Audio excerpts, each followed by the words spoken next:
This is Facebook Live, right? Yep. No, USD 37. Tiger News Television Live Oh, Tiger News on Television. YouTube. Sorry. That's fine. We have a fraction of the patients. That's why we have to take care of our recorder. Excellent connection. That's always a good sign. Oops.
What? Turn this on. The audio on. Okay. This still says streaming.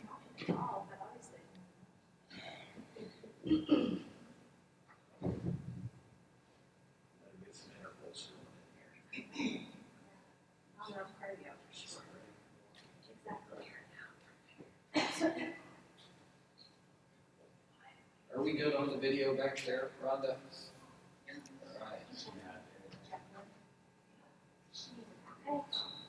All right, well, it's 6 o'clock, so we will go ahead and get started.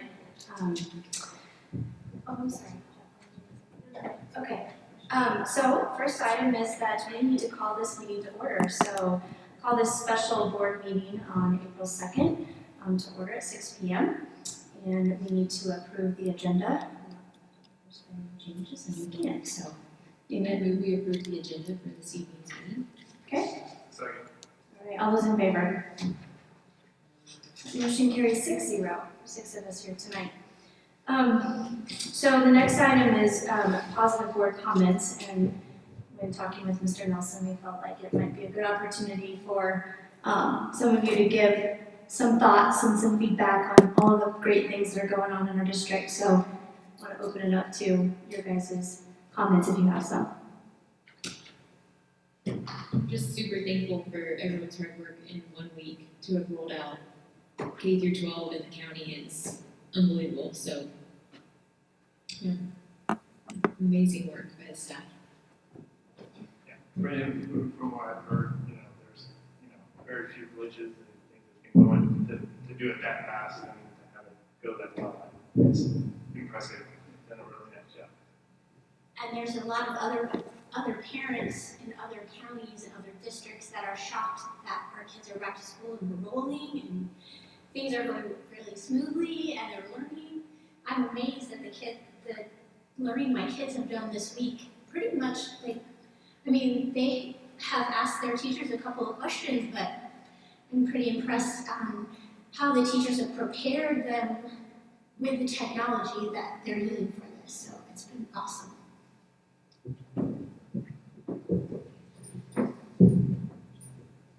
One thing that I noticed today was not only are they teaching them today and working on their curriculum and their emotional needs, but they're already thinking to next year, how are we going to measure their successes? How are we going to make sure that we have all the data we need to make sure that the kids are progressing like they need to? So it's amazing all the things that they are trying to implement that they're still thinking about the big picture. I'm very impressed. Yeah, and not only is it the curriculum, but it's it's everything, right? It's the community, it's the coming together, it's the preparation of the food, and all of those opportunities that we're giving those kiddos, and not just school-age kiddos, but also young kiddos at the ages of, 1. So, it's pretty amazing. And just the food staff, I just want to thank them too, because man, the amount of meals that they have prepared the past 10 days is unbelievable. And I just kudos to them. That's keeping our kids fed in our community is important. I don't think I shared Wednesday's numbers, but I think they served over 2,900 meals on Wednesday. So that was quite impressive. Awesome stuff. Well, thanks, guys. Appreciate it. I know everybody loves hearing from us and our comments, and so I just think it was an important place to put that tonight. So we'll move on to the 3 items in the business items that caused us to join tonight. So the first one is graduation requirements, and there's a document here that Mr. Nelson and Jacqueline have prepared, and it explains the graduation requirements in both students of class of 2020 and then also the honors students. So I'll give Mr. Nelson an opportunity to explain a few things. I think it's pretty straightforward, but there's something else that he wants to talk through before we approve this item.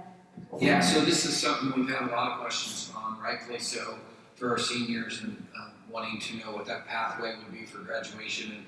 And the state requirement's 21. Here in Clay County, we do set that bar a little bit higher for our kids. And so to get through this spring semester, we are recommending that we lower our graduation credits that are currently in board policy from 25 to 21 for regular graduation, and then from 26 to 22 for those students that are wanting to seek an honors diploma. And that would be just for this spring as of now to get our seniors graduated and get them through. Happy to take any questions. Okay, if there are no questions, then we'll need a motion to approve. I move to allow the senior class of 2020 to graduate with 21 credit hours and honors diploma to represent 22 credit hours. The course components of graduation and honors diploma will stay intact as indicated in the resolution. Second. Okay, so we have a motion and a second. Are there any additional questions? Okay, all those in favor? Motion carries 6-0. All right, so the next item then we'll move on is the resolution for wage payment during emergency school closings. And again, a lot of information in the information that Mr. Nelson has prepared, and we'll let him explain that as well, based on the Governor Kelly executive order. Yeah, so as you know, the evening following Governor Kelly's announcements, as a board, you guys did make a commitment to ensure that our classified staff were going to be paid throughout the remainder of the school year as if school was still in session. And so this is more of the formal part to this, is you guys officially adopting a resolution to do so and you know, just solidifying that commitment. And you know, there are so many factors that goes into this. You know, especially as of, I believe, April 1st, the Family Medical Leave Act related to the coronavirus is going to impact some of these things. But the state of Kansas is a little bit different, and we're actually going a little above and beyond what those requirements are. But essentially is what we're going to do, we're looking at doing, and this isn't as simple as it sounds, and I know we'll have to pivot on this, but our intention is to ensure that our classified employees and certified employees can rely on a consistent paycheck as if school was in session. And so it's what our business office has been working on relentlessly for the last week and a half, is how we take a preview or a review of previous pay periods and then try to gather a representative sample of the average hours worked for those employees. And so then with this method, it does take into account all normal duty days to create an average hours per day, or a value that best represents an employee's normal hours or work day. And so then we'll take that average of these hours in day and calculation and multiply that by the scheduled work days for employees in a pay period. So in other words, what was their average hours worked over a period of time? Then we look at the remainder of the school calendar and what would those normal work days have been. For example, like next Friday, Good Friday, that is a paid holiday for all employees, so that would be counted. Or, you know, just that whatever those days those employees would have been normally working, we calculate, okay, this is how many days would be in that pay period. We use that history to gather what their average hours worked would be, and that's how we're going to calculate pay for classified employees. And again, that's really big picture. It's not quite as easy as that because there's a lot of data and a lot of numbers and a lot of factors that go in there. But I believe this process and approach will allow some flexibility to look at some of those anomalies that might exist to make sure that we're taking care of our people. Again, the intent is that our employees can rely on a consistent check as if school was in session. And I think an important point is those employees, for example, food service or custodial, those employees that are working within our facilities, if we are going to have them clock in, not to pay less, but in the event we would ask them to work more, they would still get overtime pay based on what the hours they're working. And so they would get whatever the greater of the two values would be. And so I hope that covers it, and then there is a formal resolution that we'll ask you guys to sign if you agree with this approach. Thank you. Questions, guys? Gals? I have one question. Are we giving them kind of clear expectations? Like, I know the teachers have a set of office hours that they have to maintain, and different things that they have expectations. Are we giving the classified employees a set of expectations of what we're expecting, what kind of work we're expecting them to generate? and I totally understand with the minimums and all of that, and then if they work overtime, because I'm sure there are some that are having to do that, are they giving clear expectations or what's expected from them through the rest of the year? Yeah, that's a good question, and certainly something when you look at, I don't know the exact number, I was just looking at that spreadsheet earlier today, but, we're talking over 150, between 150 and 200 classified employees, so, but that is something that the directors have been working on. In the first week and a half, it was not clearly laid out for all those people, because we were building the planes, we were flying it, but our directors did meet this week, and we've developed a plan to do just that, to ensure that our classified employees know what it is that we're expecting them to do, and with the idea that everyone is going to have a job. And so some of the main factors with that, a lot of our paras are beginning to coordinate with their case managers and might be Zooming or providing some supplemental instruction via Zoom to students that they normally or typically work with.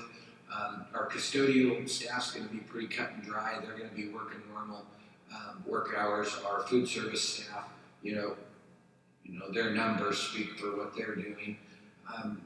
And then we have some aides and some different classified employees in there that we might be asking to do some different jobs. Now there is some factors there. For example, if they are in an at-risk category, either age or health-wise, and they feel like that we have some protocols and procedures in place for them to report that to us, and some procedures that we're documenting in the event.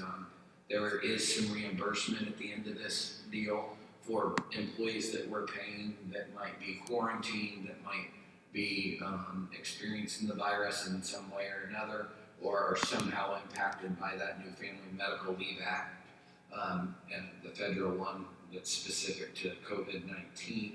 But this week, all of our classified employees will have been contacted by their director or supervisor, and we'll have things lined out for next week on what to do. And it is going to look different. And I think our people know that, and our people have been wonderful. We haven't gotten a lot of questions or complaints or anything along those lines. And 99% of the time, every time we've asked one of them to do something, they don't question it. They say, "You tell me where and when." For example, we had a whole bunch of classified staff help with the technology rollout, and they were putting in, probably half of them were putting in more time than they would have normally. And so people are just stepping up and doing what needs to be done to ensure our kids are served. And it's going to be, we were really clear, it's going to be a week-to-week basis for those classified employees, because things are changing so rapidly, and we're not going to get it right first, but we're going to do our best to get it right. But it's in the process, and our hope is that, and our goal is that all of our classified employees have something to do. Some might be working from home, some might be coming in and we might have a library aide who's helping clean the library, or we might have, in certain instances, tele classified staff that might be helping within clean up a sped room. And we're just really thinking outside the box on how we can use our people, and they've been great about it. So I don't know if I answered your question, but it is something we're working on. All right, well, with that, if there are no further questions, then as recommended by the administration and our intent as a board, I move that we give final approval to the resolution wage payments during emergency school closings and the emergency school closing pay plan for classified hourly personnel as presented. Second. Motion is second. Any further questions? All those in favor? Motion carries 6-0. Thank you. All right, and last business item that we need to discuss this evening is the continuous learning plan and waiver of minimum hours that our staff and administration has been working so hard on. So again, I'll give it over to Mr. Nelson to explain further some of the things in this packet. Yeah, so, this is the meat of everything that we've been doing, or this actual document isn't, but you can see on our website what the meat is anyhow. So in this waiver application, and this was the main reason for the need for the special meeting tonight, because as you'll see on that front page of the waiver application, KSD is asking that these are submitted to them by April 8th. And they are requiring board approval on these for obvious reasons. And so that was the main reason for this. And so it's what this is going to do, what this business item would do would allow us to waive the hours, the student contact hours. And so that'll be the difference between 11-16 and what we had not already put in thus far this year. Jacqueline does a great job tracking those minutes and has done the math in there that you can see within the packet on the amount of hours or minutes that we would be asking to be waived from KSD. And then we had to fill out some assurances within this document. Basically, we're assuring that we're going to do these things as we stated. And then our continuous learning plan application. And every school district will also, once board approved, have to have these approved by the Kansas State Board of Education. And I believe that's the reason for the April 8th deadline, so they can get them in, get them reviewed, and then have time to get them in front of the state board in a timely manner. I hope that we have answered a lot of questions related to the continuous learning plan. As you know, it's been implemented this week. New plans are due here in the next day or two, and then they'll roll out late Friday afternoon for next week's plans. And one thing I do know is if you thought they were good this week, they're going to be even better next week. And I know they'll continue to get better and better as we go through. And so, I think at this time, we were fortunate when the governor announced the shutdown that we had spring break in there because our kids were already gone and our staff were gone now. And so that allowed administration to build a framework. And so I want to be clear, administration didn't write the continuous learning plan, the teachers did that, our staff did that. We developed a framework, and some kudos definitely needs to go to Jacqueline for her role and work in building that framework, because I believe that was the kickoff or the launching point for our staff to hit the ground running when they returned. And so it really, and our administrative staff, all our principals, they didn't have a spring break. They got called in early and they were working. We were all working many, many hours that week of spring break to have that framework ready for our teachers. And then once our teachers got a hold of it that Monday when we returned, we had those teams established and they just took it and ran with it. I believe redesign and their work and their history with redesign was a huge testament to their flexibility and responsiveness and their ability to just take this and build it. And man, did they do a great job. And I think, Debbie, you mentioned, if we get into the game of comparing, which sometimes we do, I'd put 379's plan and process at the top of the state. We're on tons of webinars and listservs and Zoom meetings, and I agree with you that in 379 we are way ahead of the game, and that's definitely a result of the staff that we have, and I just couldn't be more proud of the work that they've done, and I think it's a great plan, and it's going to get better every week. And so I'd be happy to take any questions if you have any on the plan that we put in front of you today. Does anyone have any questions? I think we're all just impressed. I didn't know we all were impressed, not think we are, so. I think this took redesign to like a whole new level. We've been saying redesign on steroids. I don't know if that's politically correct or not. Like the redesign? Yeah. Well, then we have a motion before us that we need to make, to move I'm forward. going to give final approval to the USD 379 application to waive 2019-2020 attendance requirements, the assurances document, and the continuous learning plan application. Second. Okay, motion is second. Any further questions? All those in favor? All right, motion carries 6-0. Great. Well, the only other item left for us then is to adjourn. I move we adjourn. Second. Okay, all those in favor? Motion carries 6-0. Thank you. Thank you. I just wanted to pass it, I didn't know how, like, Yeah, all these for are- me, like, passing it to Andy. Sure. So, and then April, these are, I have to.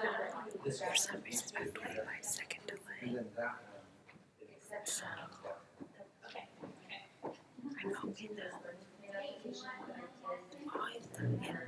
it's still going. So it's still going. So, I mean, it shouldn't have anything come through.